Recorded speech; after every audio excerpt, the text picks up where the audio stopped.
Greetings and thank you for tuning in to my latest video. As it always is, Gordon Causey, also known as Gordy Canuck, if you follow me on Twitter or Facebook. And tonight I'm going to be talking about King Charles' visit to Canada next week and the upcoming throne speech. What is he going to be saying? Uh, but before I get rolling, the usual preamble from YouTubers, which is what I guess I am. You're welcome to like, share, subscribe, all of the above. I'm very interested in the thoughts, views, and opinions of others. Even if you disagree with me, you're welcome to fill the comment field. So, without any further ado, what is King Chuck going to say in next week's throne speech? And this is only speculation on my part. I haven't been tipped off about the content, obviously, but I'm expecting a throne speech like none other in my lifetime. Uh, Firstly, the throne speech from Canada is normally it's not that big a deal. After every election, a newly elected parliament gathers for the first time, and under normal circumstances, with rare exceptions, the governor general, who is the representative of the crown, reads something prepared by the governing party about the challenges ahead and how they're going to be confronted. And I'm here to say, in other words, that's a yawn fest, and only political junkies pay attention. Canadian news outlets always cover the throne speech. And typically, under most circumstances, it'll be the lead story most of the time. But the throne speech itself typically is just hyperbole. It's empty platitudes speculating on an unseen future. But I'm expecting something different this time. Firstly, it's being delivered by King Charles. And having Charles read the throne speech is huge because it will bring international attention. I bet you most Canadians can't even name Canada's Governor General. A couple months ago, I couldn't even remember her name. Uh, Her name is Mary Simon. And if it was her reading the speech, it loses star power, the star power of Canada's reigning monarch. And yes, like it or not, Charles is King of Canada. When Charles and Camilla arrive in Canada, they'll be coming in the Monday prior, so on the 26th. There will be tons of pomp and ceremony. The king's visit to Parliament will have the trappings of a royal wedding, complete with a horse drawn carriage, a mounted RCMP escort. I think it's 14 horses in front, 14 in behind. There's going to be a Royal Canadian Air Force flyby and lots more. It will be reported on prominently in the United States, Europe, all over the world. Canada is going to be putting on quite a show, and expense be damned, because in the eyes of the government, this is important. So what I am expecting is basically for the gauntlet to be thrown down. I think we're going to be hearing something that sounds almost like a call to war, a cry to take up arms, metaphorically speaking, of course, not physical arms. And I know I'm not going to get the words exactly right. I'm not a professional speechwriter, but this is the kind of language I am expecting to hear. So allow me to channel my inner monarch as I do my best to affect a British accent. Um, I don't I don't do an impression of King Charles, so I'll just try and do my best London proper English accent.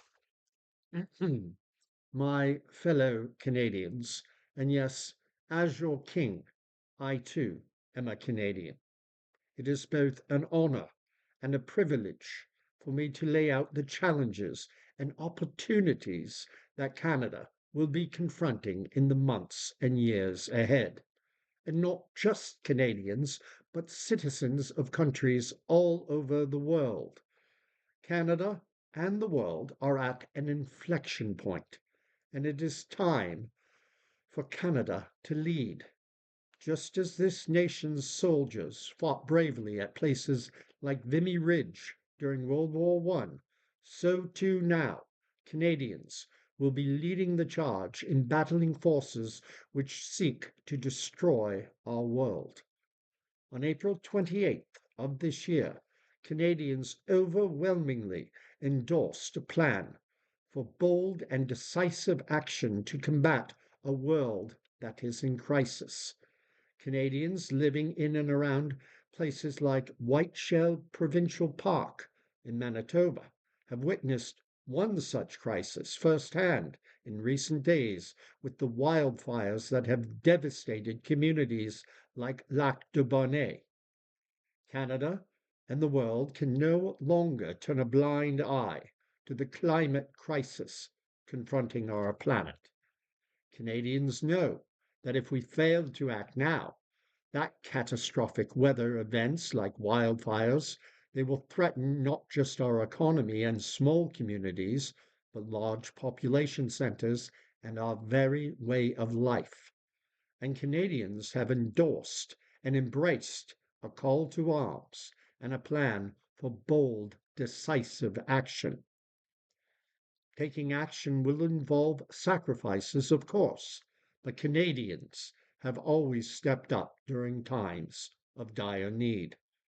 Countless times, Canada has welcomed people from the four corners of the world who face dire situations of war, disease, famine. Canada has been a shining beacon of diversity, of tolerance and compassion, regardless of the short term cost.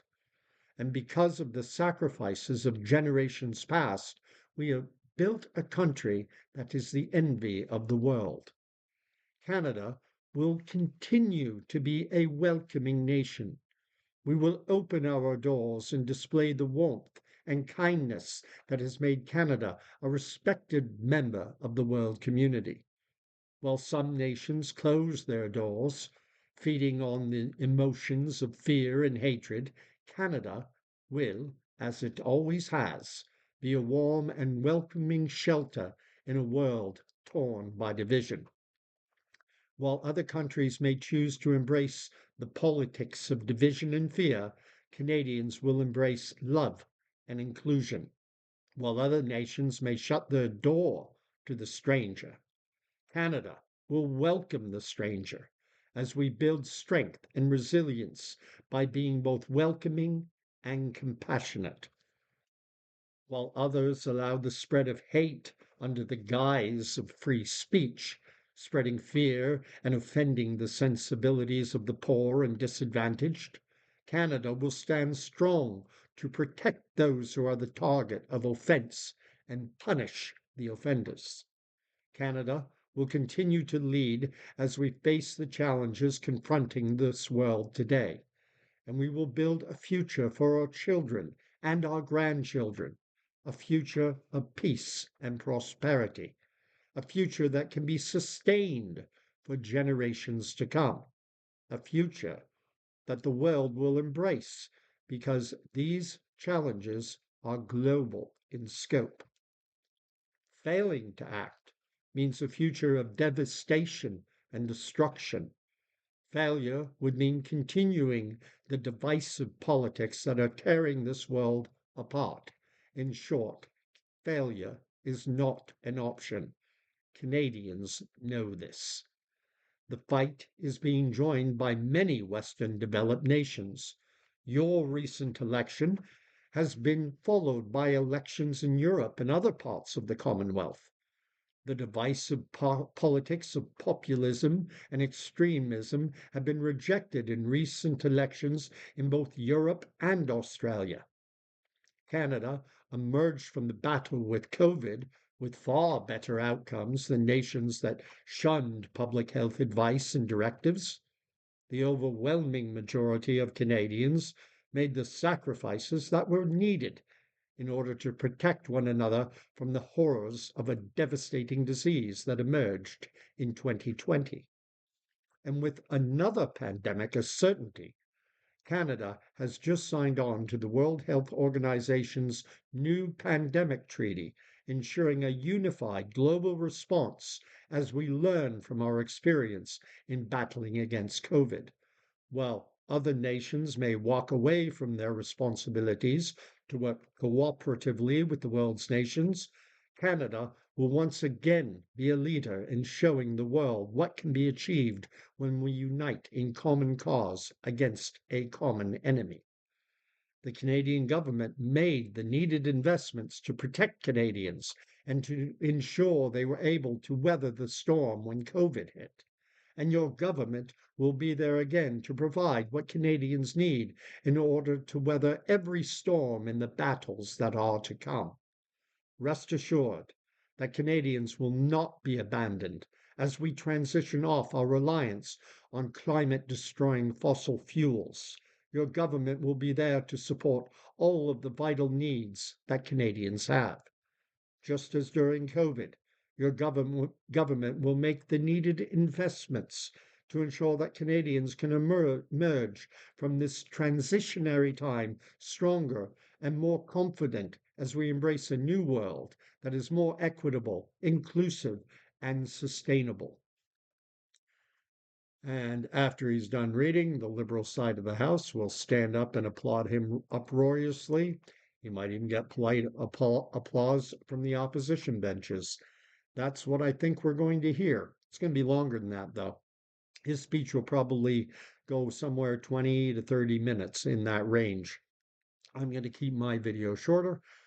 These are the themes I think he'll be hitting. If you liked what I had to say, if you think I have something to contribute to the public discourse, then you're welcome to smash the like button, hit the subscribe button, and you're welcome to share. And again, fill the comment field.